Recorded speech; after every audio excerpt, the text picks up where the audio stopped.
विस्तरेणात्मनो योगम विभूतिम च जनार्दन भूय कथा तृप्ति श्रवतो नास्ति मे मृतम्।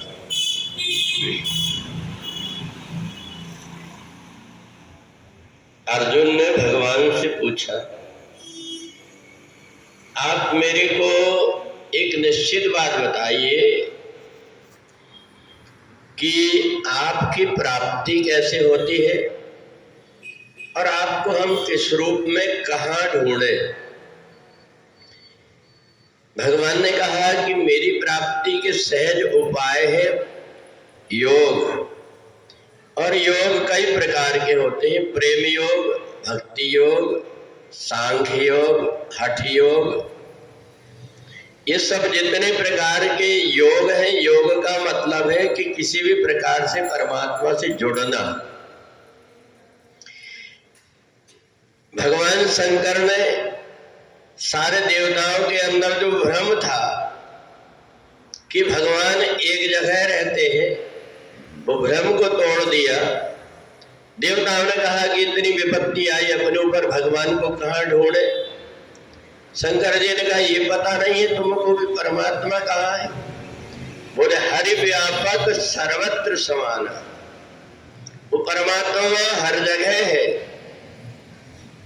तो अर्जुन ने भगवान से पूछा, जब वो परमात्मा हर जगह है तो हम तीर्थ क्यों जाते हैं, हम भगवान के मंदिर क्यों जाते हैं, हम अपने घर में ही परमात्मा की आराधना क्यों नहीं कर सकते।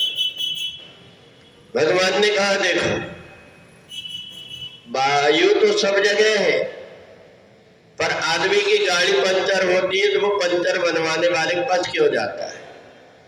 वो एक व्यवस्था है कि जब अगर पंचर हो जाए तो उसको बनाने का यंत्र चाहिए।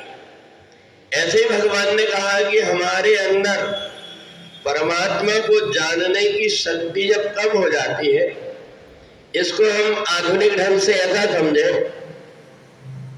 कि जैसे हमारी मोबाइल की बैटरी जब कमजोर हो जाती है तो फिर से हम चार्ज करते हैं, और चार्ज हो जाने के बाद में वो पॉइंट की जरूरत नहीं रहती जिस पॉइंट से हमने बनाए हैं, क्योंकि अब वो चार्ज हो गई। अब थोड़े देर के बाद में जब उसका चार्जिंग खत्म हो जाएगी तब फिर उसकी आवश्यकता पड़ती है।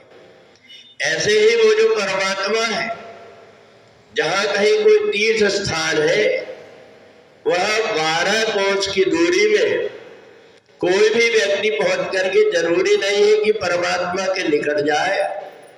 अगर 12 कोस की दूरी के बीच में वो पहुंच गया है और फिर धीरे धीरे अपनी लंबी श्वास लेकर के उस ऊर्जा को परमात्मा की अपने हृदय में आत्मसात कर लेता है, तो हर जगह उसको परमात्मा ही दिखने लगते।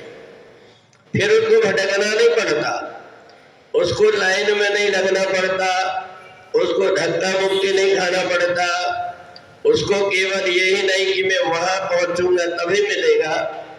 तीर्थ क्षेत्रों में 12 कोस की दूरी में व्यक्ति पहुंचा और उसको अजपा जाप करते हुए, गुरु मंत्र इसलिए कहते हैं कि गुरु अपने शिष्य को जो मंत्र देता है, वो मंत्र का जब वो जाप करता है तो उसकी श्वास में चलने लगता है, और श्वास में जब वो मंत्र चलने लगता है तो फिर उस मंत्र के प्रभाव से उस स्थान की ऊर्जा को व्यक्ति अपने अंदर ग्रहण कर लेता है। अगर व्यक्ति भगवान के मंदिर में पहुंचा है तो भगवान के मंदिर में अगर पहुंचता है, जहां कोई देवताओं की प्रतिष्ठित मूर्ति होती है, उसके आसपास के क्षेत्र में 1 कोस की दूरी में उस देवता का प्रभाव रहता है, और जहां से कहीं खुद स्वयं प्रकट मूर्ति है, उसका प्रभाव 12 कोस तक रहता है। तो इस प्रकार से हमारे द्वारा जो कुछ हम परमात्मा को ढूंढने की हम विधि है वो बराबर जान नहीं पाते। हम भीड़ भाड़ में जाकर के और परमात्मा वहीं मिलेंगे व्यक्ति को जाते बने या ना बने भीड़ भाड़ में जाकर के गिर करके अपने प्राण दे देता है। केवल सन्मुख होए जीव मोह जब ही जन्म कोटि अघनासौ तभी। हम परमात्मा के पास में पहुंच गए। केवल परमात्मा की कृपा ही हमको नहीं बल्कि परमात्मा की अनुभूति भी हो जाएगी अगर हमारे अंदर वो विधि जो बताई गई हम उसका पालन कर रहे। तो भगवान वही कहते हैं विस्तरेण आत्मनो योगम विभूतिम च जनार्दन।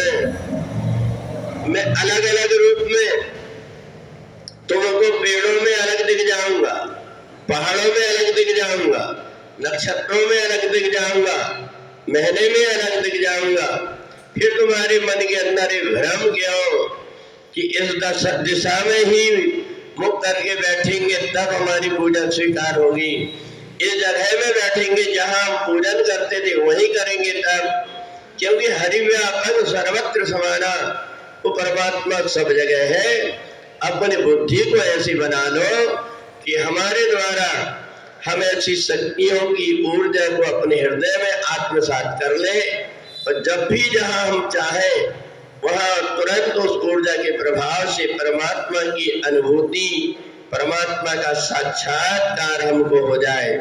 और नहीं तो कितने भी तीर्थ जाओ, तीर्थ जाने दोई जन चित चंचल मन चोर, एक भी पाप नहीं उतरे 10 ले आए। और तो इसलिए हम कहीं भी जाए हमारे मन को साध करके हम थोड़े देर शांत रह करके अपने आप को जब आत्मचिंतन करते हैं तब वो स्थान का प्रभाव, उस स्थान का जो कुछ कारण है या उसके द्वारा जो हमें अर्जित करना है उसकी प्राप्ति हो जाती है। तो इसलिए भगवान ने 10वें अध्याय में कहा कि मैं हर जगह पर व्याप्त हूँ, केवल तुम्हें उस योग बनना पड़ेगा। जैसे कि वायु हर जगह है पर पंचर वाले ने एक यंत्र बना लिया है तो उसके माध्यम से तुम्हारी गाड़ी में फिर से हवा भर देता है, ऐसे ही योग के द्वारा प्राण वायु को अर्जित करके व्यक्ति उस ऊर्जा का उपयोग कर सकता है। बोले वृंदावन बिहारी लाल